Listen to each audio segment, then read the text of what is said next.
Welcome back to Bella Confidential. Now, there is a general perception that the number 112 is the most efficient emergency number, but that's not the case. It's in fact 999 that will lead you directly to the response center. So 112 is more for mobile phones. So even if your phone is barred or blocked, you can still contact emergency through 112, and that will be rerouted to 999. But if you're near a landline, 999 is the number you should be dialing for help. Okay, now coming back to our topic here on keeping Malaysia safe. We have here two guests. I have with me Director of NKRA Reducing Crime, Pemandu, from the Prime Minister's Department, Dato Dr. Amin Khan, as well as the co-founder of Safer Malaysia, Richard Wee. Good morning, gentlemen. Good morning. Good morning. Good morning. So let's start with, profiling crimes in Malaysia. What are the most prevalent crimes here in this country? Most of it are property theft, actually. 80% of the crime in Malaysia are property theft related. 20% of violent crime. Okay. In Malaysia. Right. And crimes that, usually that affect communities, that they are... There's violent crime plus house break-in. Okay. Which is part of property theft. I see. Okay. What disturbs most of the public house break-in and snatch theft. Right. No. Right. Are we seeing a general reduction in the level of crimes that are affecting our country? Dato? From the numbers we saw, the numbers came down tremendously over the last 5 years. Okay. We see a reduction of 40%. That's staggering. That's very positive. It is. But the fear of crime is still high. Sure. To the public. Unfortunately. Sure. Yeah. So in terms of what crimes, general crimes have been brought down by 40%. How about, crimes that target children specifically? There's part of this index, actually. Okay. It's part of the index that we're measuring. Right.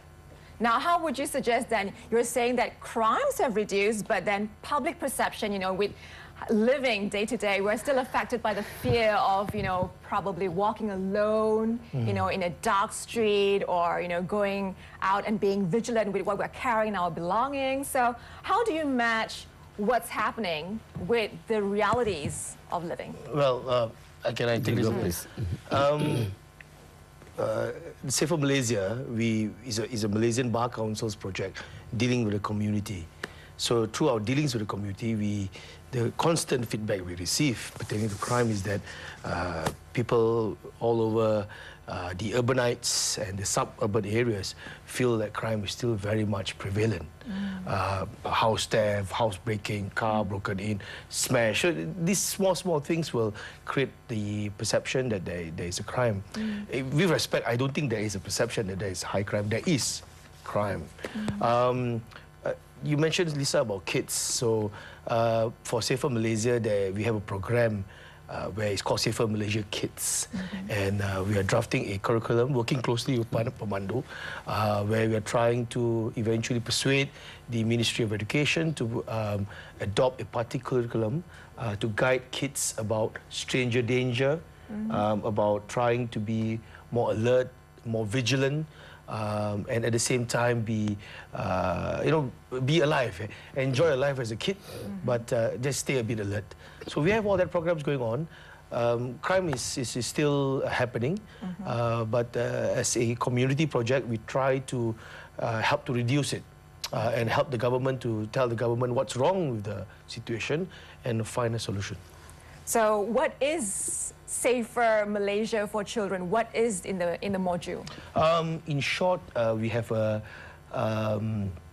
teaching program to teach kids and a workshop program where we can use the materials to teach kids. So that's the administrative and structural side.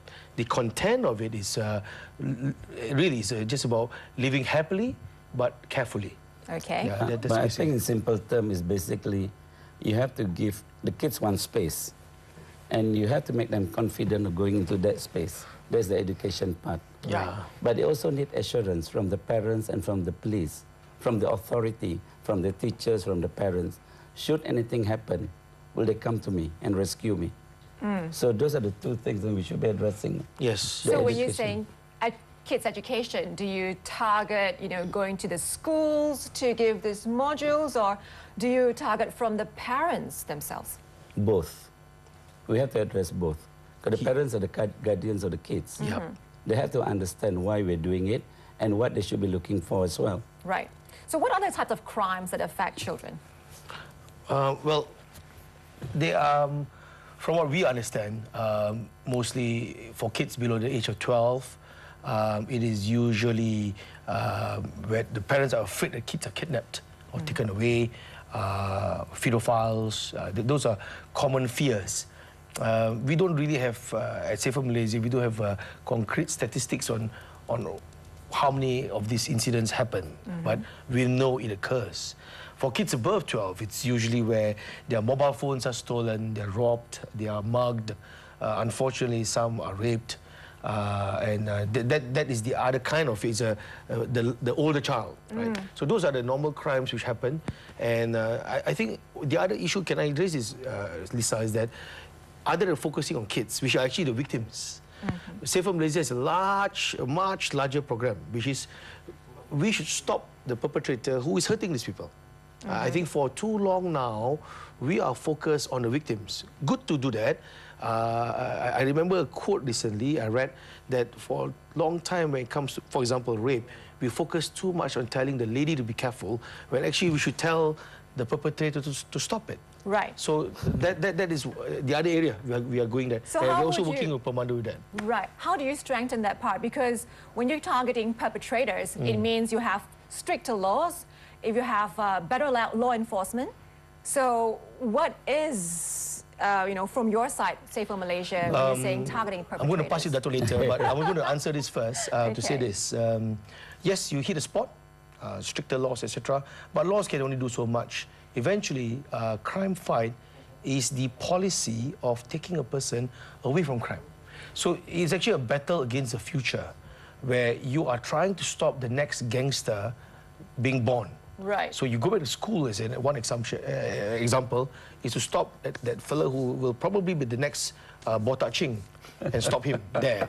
Then the other area situation is to have create an atmosphere in the country where people have no reason to get involved in crime. Right. You know, so if you have enough financial capacity to earn money, people can earn a decent living, so there's no reason to rob someone. That's for sure, Yeah. because usually you're saying poverty drives crime. Yes, definitely, no doubt about There's it. a gap between the have and the have-nots. Yeah, especially in Definitely suburbans. does. Yeah. So, I'm So going is to it give like raising the level of some suburbs that are more crime prone, or where you have more festering crime or criminals? No, I think there are two things that we need to address. One, as my colleague mentioned, one is the punitive part, the law part. That has to be strengthened. Yes. The second one is the protection side, prevent it from happening.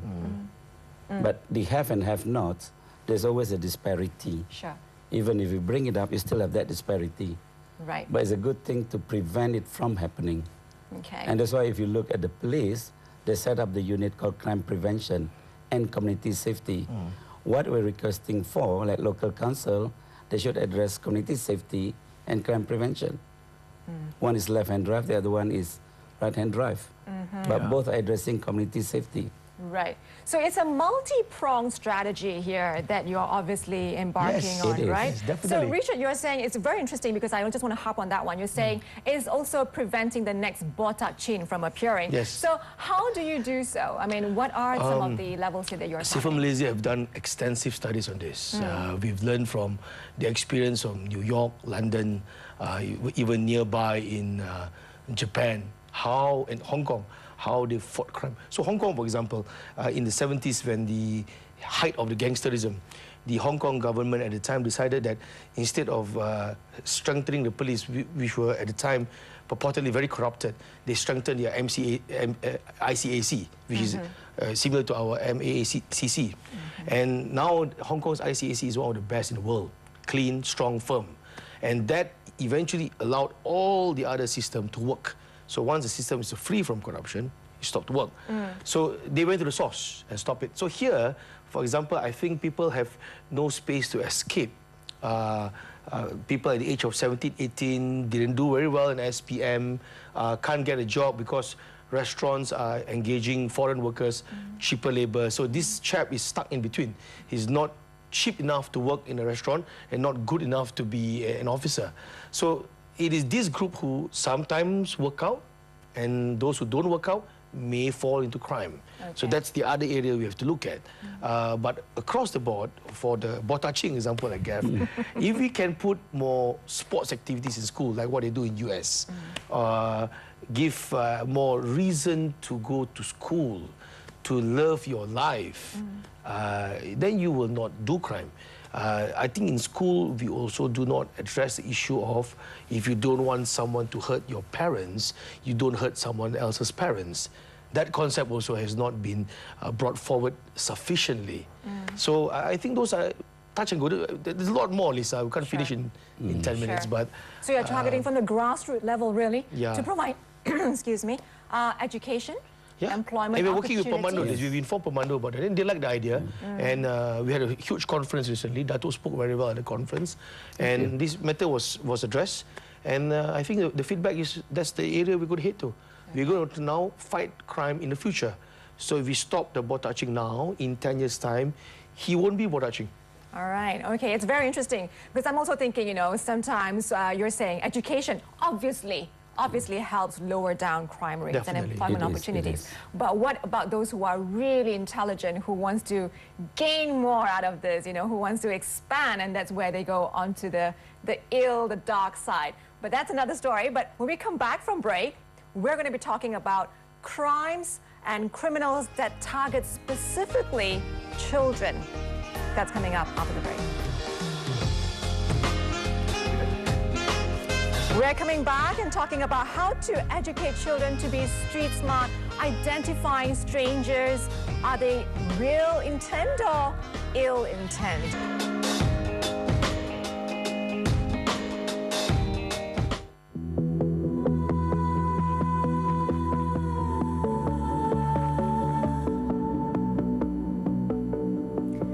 How do we get our kids to be street smart so whenever they are alone on the streets, they are able to handle and deal with situations, especially when dealing with strangers? Because sometimes strangers, you never know, you know, they come in kind faces. Now, I have with me here Mark So, who is the founder of Malaysian Crime Awareness Campaign, MCAC. Also, Mr. Fong Peng Lim, member of Safer Malaysia, who deals more with Safer Malaysia children. Yes. And Sarah Kambali, member of Safer Malaysia Committee. Good morning. Morning. With criminals who target children, you know, all parents are always worried about having their kids outside of their home, right? So whenever children are involved or being outside of the house, we have identified different types of crimes that affect them. But how do we profile the criminals that target children? Okay, let me first say this. During my younger days, I think this is a very effective method. Whenever we are away from our parents or whenever we're in school, our parents will always teach us to learn to memorize the telephone numbers of their parents' office or handphones or etc. And the second thing is, if you are lost or in any circumstances that you're not sure of where you are, the number to remember is 999. That is something which we always learn to actually to instill in our children to actually call the police or to call the parents if in the case if there's any eventualities that happens. So this is something which I think it should be parents should know. This is the basically rule 101 in a guidebook for parental to understand their children, to take them into to take the parents seriously in addressing the issue of calling their parents whenever they need. So you have to have an emergency number. Correct. So 112 is obviously the number from your mobile phones, and most kids these days do possess mobile phones, and 999 is from a landline. Yes. Now, how about also when you have children outside the house, you know, when they are riding on their bikes and they have strangers that come up, obviously ill intent, right?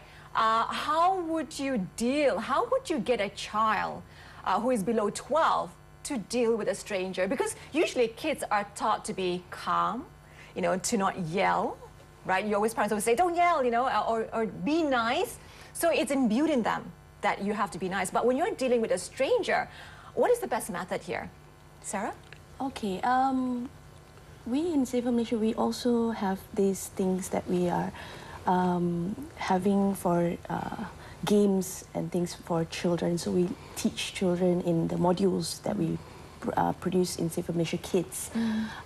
One of it would be something like, the don't talk to strangers is the normal thing. Yes. We will always have to instill to our kids, do not talk to strangers. Yeah. Or if a stranger comes to you I remember my mom say, never ever get into the car, even if you say, my mom is ill or something happened, don't ever get to the car.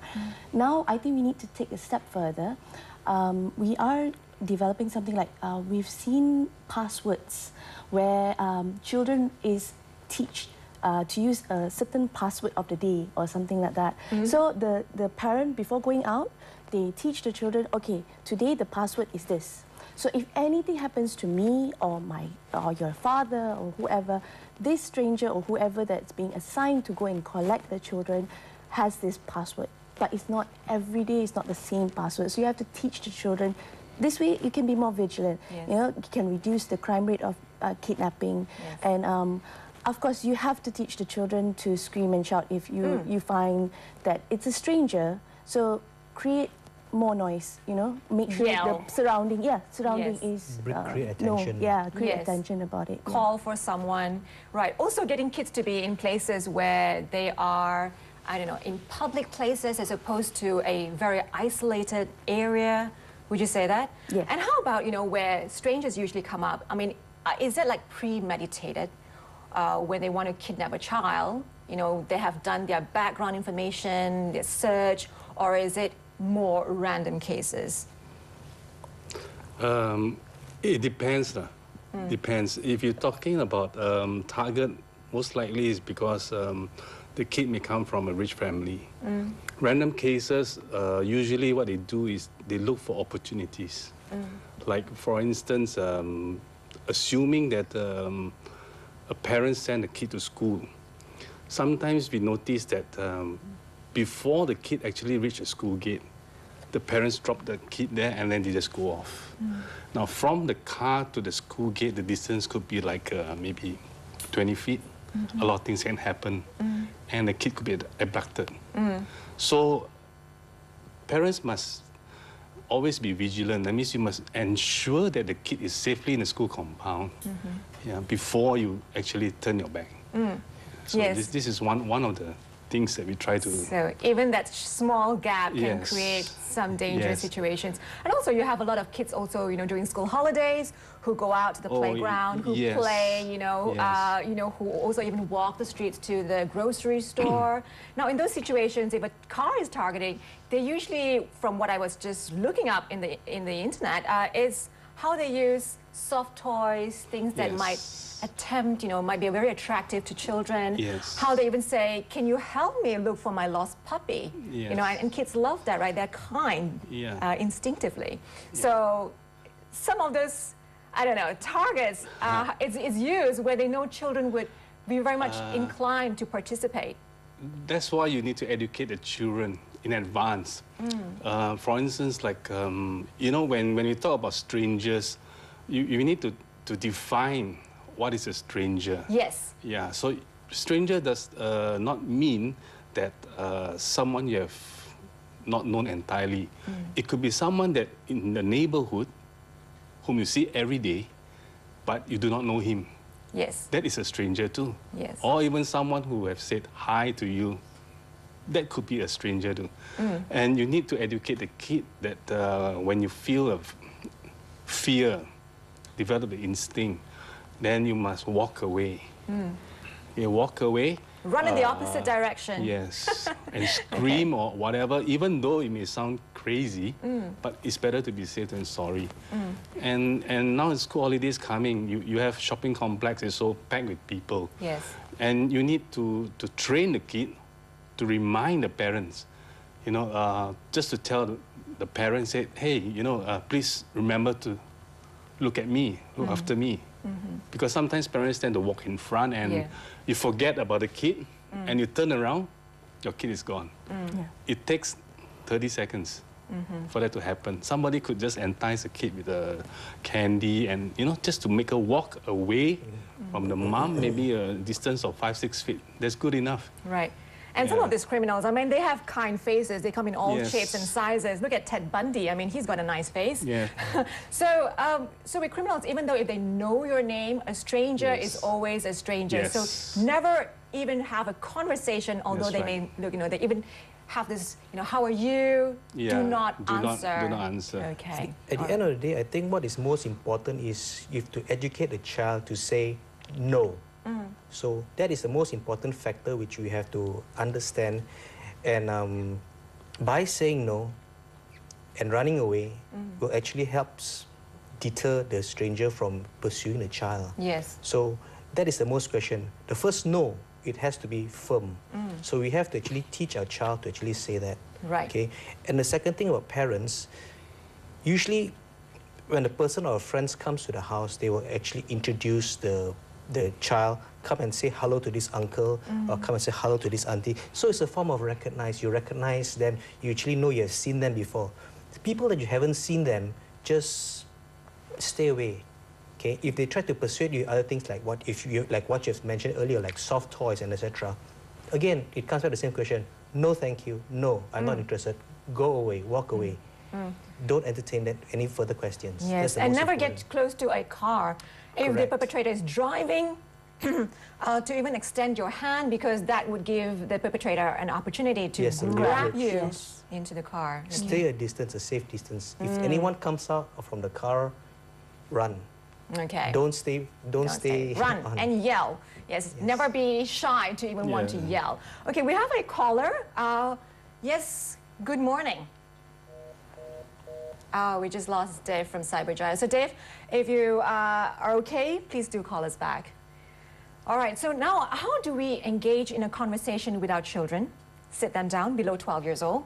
How do you even engage them in, you know, saying and educating about strangers? How do you react?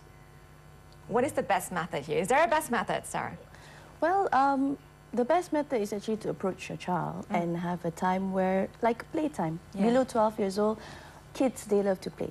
So incorporate what we do in Safer Malaysia Kids is that we have developed, it's still developing, a workbook which we're supposed to bring it to the schools and parents and educate kids, and also as a guide to the parents.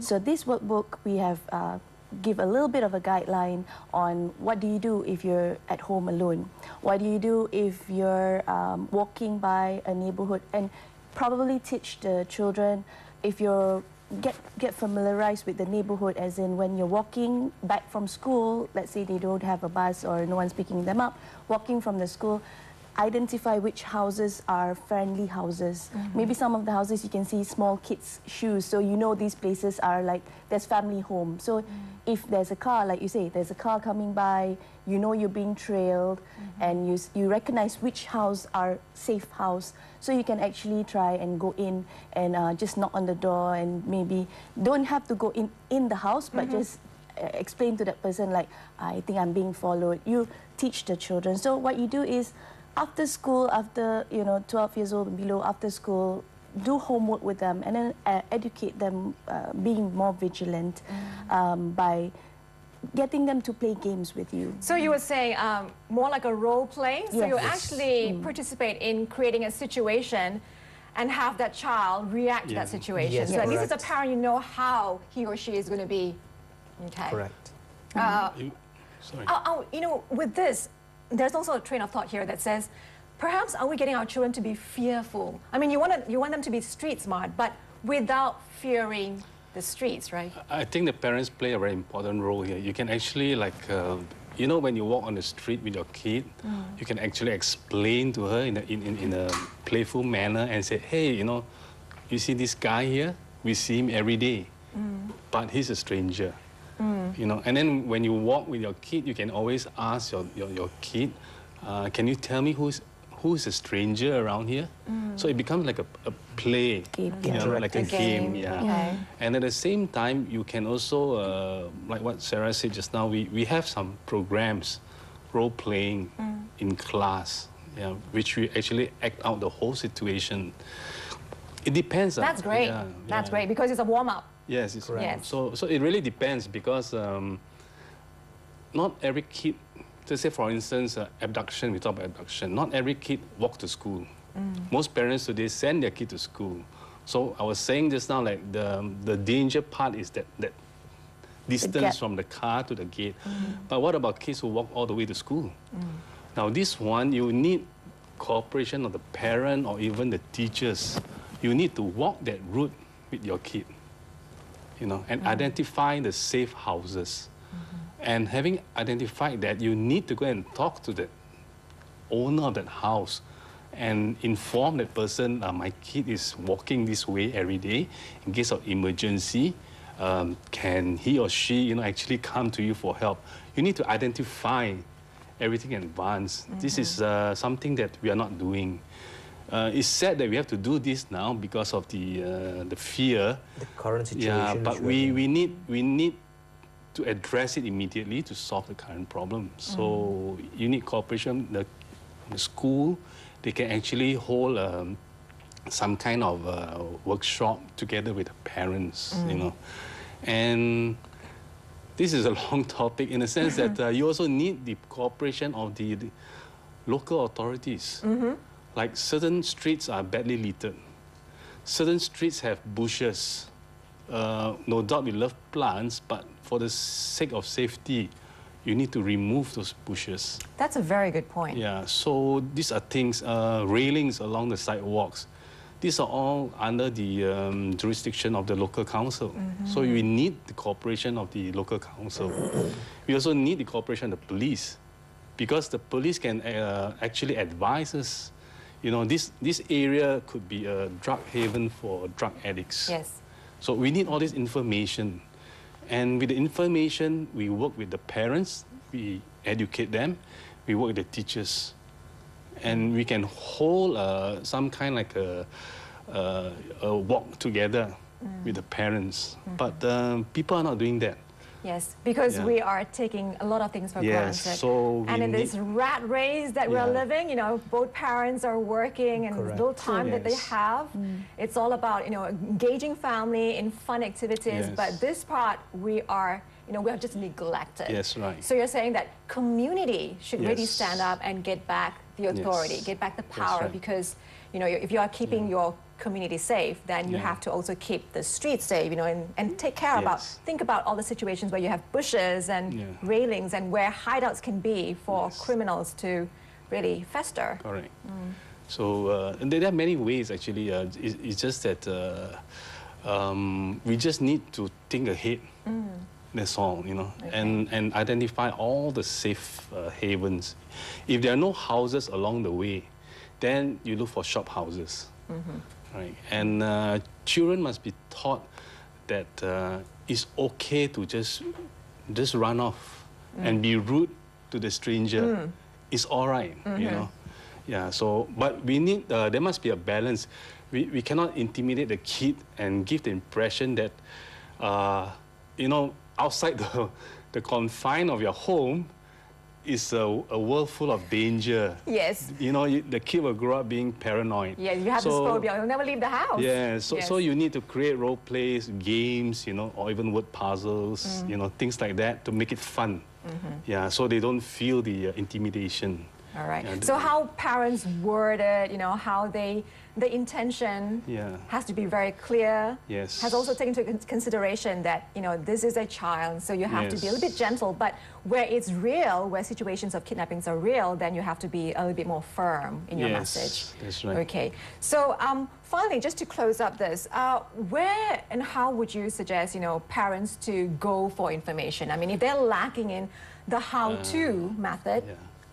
Right now, we do provide some workshops for parents, and we also hold workshops in schools, you know, with the Parents Teachers Association, and we try to disseminate this information, and we encourage them to please come and listen to us, yeah, and so that we can tell you how to be safe.